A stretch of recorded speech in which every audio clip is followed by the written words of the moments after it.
On my mom's side, my grandmother, Avi, is from Cuba and was forced out when Castro came into power. She then moved to the United States.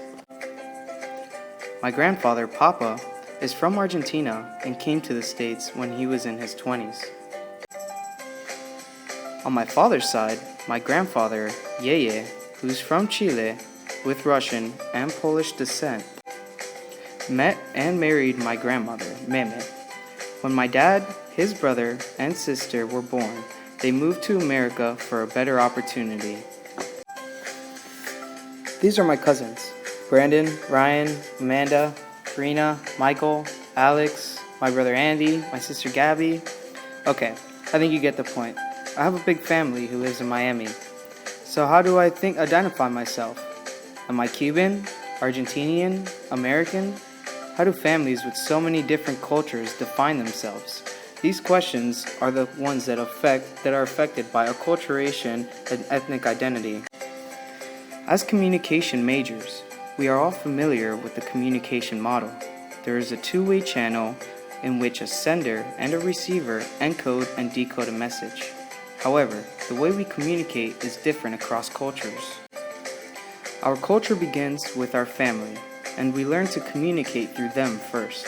Then, we become immersed with the other people in our environment. Young Kim's integrative theory helps us understand how to communicate in an intercultural context. It's a process that adapts over time, otherwise known as cultural adaptation. This includes factors such as communication, environment, and predisposition. From a young age, it is impossible to not pick up on the habits we see in our parents.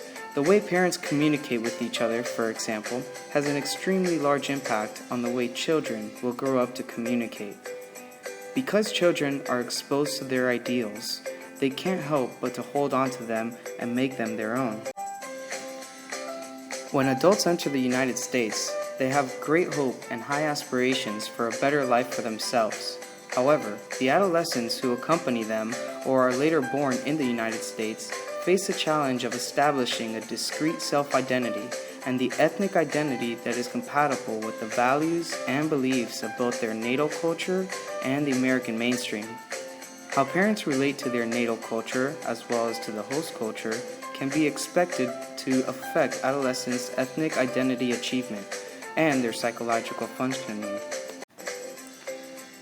I've grown up in a collectivistic culture where my family is the number one priority.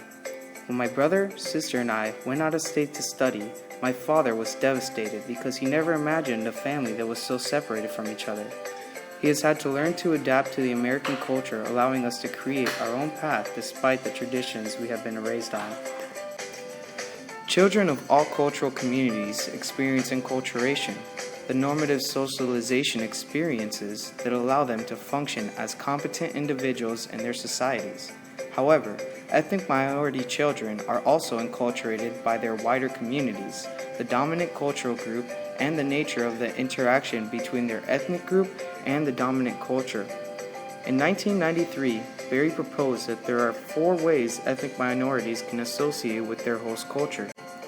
First, they can separate by identifying solely with their group and rejecting the host culture.